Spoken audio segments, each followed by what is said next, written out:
Hey there, how's it going? Lee Hayward here with another Ask Lee video Q&A. And today's question is about fat loss, and it was sent in by Jesse, and he's saying, what's a good amount of weight to lose per week without losing muscle when following a cutting diet? Is losing up to 3 pounds per week okay, or should I try and lose even slower, 1 to 2 pounds per week? Some experts say you can lose 3 pounds per week, others recommend only 1 to 2. What do you recommend? Alright, great question, Jesse. And when it comes to losing body fat, it's not a one-size-fits-all answer. It's not like there's this ideal rate of fat loss, because it's going to vary from person to person.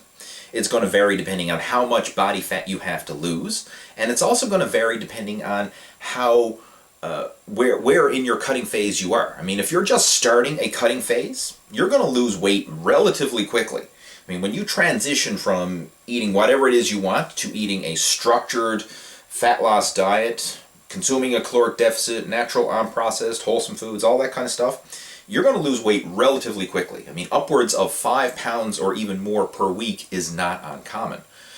And because the majority of that weight is going to come from water weight, it's going to come from intestinal bloat, and of course some of it's going to come from actual body fat. But that first month of cutting, you're going to drop big numbers on the scale. Once you get into your second month of cutting, then your rate of fat loss is going to slow down, because you've lost the majority of the bloat and the water, and now you're getting into burning primarily stored body fat. So in the second month of cutting, you're probably going to be in that 2 to 3 pounds of body weight per week range. If you keep progressing with your cutting, go into a third month, then the rate of fat loss is going to slow down even more. Because the less body fat you have on your frame, the slower your rate of fat loss is going to be. So the leaner you get, the slower the weight loss is going to be. But the cool thing about it is the leaner you get, every little bit of body fat that you lose at that stage is going to make a big difference to how you actually look. I mean, if you take someone who's, let's say we got a person who needs to lose 50 pounds. If they lose 10 pounds, their first 10 pounds, they're not going to look any different. I mean, they're just going to be basically the exact same physique, just 10 pounds smaller, because they still have 40 extra pounds of body fat that's blurring all their definition. But if they get down, they follow a cutting diet for several months, and they get down to, losing that last 10 pounds. Now that little bit of body fat can make a huge difference in how they look, because the last 10 pounds of body fat is that pesky little body fat. That's the body fat that's blurring your definition. The fat that's between your abdominal muscles, that's between your muscle separation. So once you lose that last 10 pounds, then you're going to start to see your lines improve and your hardness and your definition. You're going to see major changes, whereas the first 10 pounds, you're just going to look like a smaller version of your old self. So if you want to get that lean, hard body look, you really have to dig deep and go through the prolonged dieting phase to get down to that, last 10 pounds, as they say, because that's the one that's really going to make or break, getting that hard body, ripped, defined look. Now, as far as preserving your lean muscle mass while dieting, that comes down to the approach that you take while dieting. I mean, one thing that you want to do is continue to train with progressive overload. Don't automatically switch to light, high-rep pumping workouts just because you're following a cutting diet. I mean, if you want to increase your calorie expenditure in the gym, don't do it by lightening up your workouts and increasing your reps and all that kind of stuff. Do it by adding extra cardio. I mean, cardio is a great fat-burning supplement to your weight training workouts. So add in extra cardio to bump up your calorie expenditure, but your weight training workouts should still be heavy and try and train with progressive overload. Now, obviously, as you lose some body weight, your max lifts are going to go down somewhat. I mean, like your 1 rep max bench and squat and deadlift, and those lifts are going to go down as you lose body weight. But a lot of your other lifts may actually improve. I mean, like your body weight exercises, your pull-ups, dips, these type of exercises are probably going to go up. Especially as you lose body weight, you're going to feel lighter, so you'll probably be able to do more.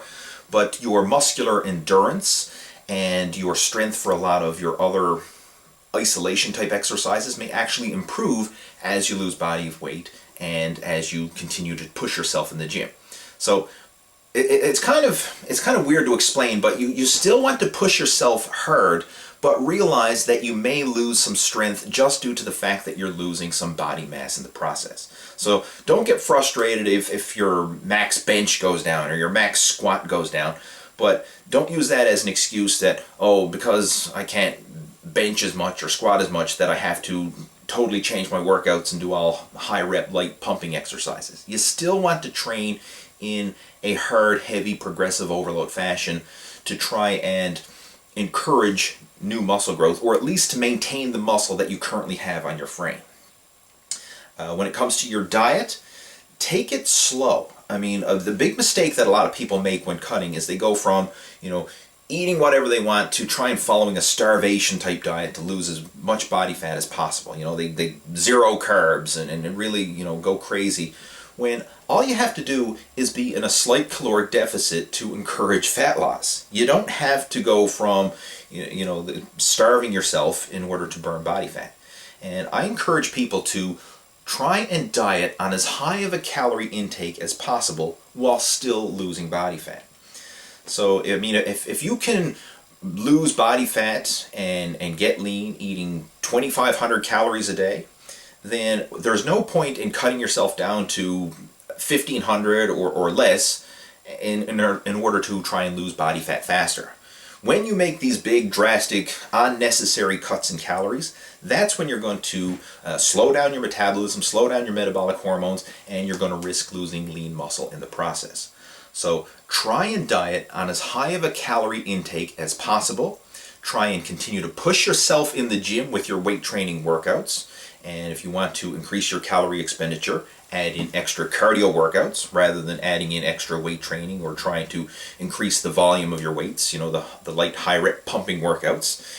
That old myth of heavy weights are for bulking, light weights are for cutting, that's a crock of BS, right? You don't go by that. Your weight training should always be heavy and productive, and again, supplement that weight training workout with cardio to help encourage extra fat loss.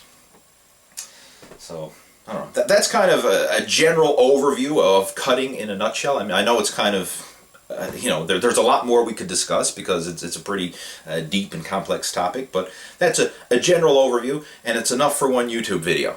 So, there you go. If you have any questions, comments, or feedback about this, feel free to post those down in the comment section below. And stay tuned for my next video coming soon. Take care. Over and out. And just one more thing before you go. I have a special gift for you. It's a free 51-page report called The 3 Keys to Building Muscle. This report is an easy read, and it covers the fundamentals to getting in shape: training, nutrition, and mindset. The training section will show you how to combine strength training workouts and cardio conditioning together for building lean muscle while burning body fat at the same time. The nutrition section will show you how to figure out the exact number of calories that you need for your body type and the proper ratio of protein, carbohydrates, and fat. It even outlines a sample daily meal plan that you can follow along with. And finally, the section on mindset will help set you up for success by taking a practical and realistic approach to goal setting and following through with your fitness program. To download your copy, just click on the link in the video description below or visit my website at leehayward.com.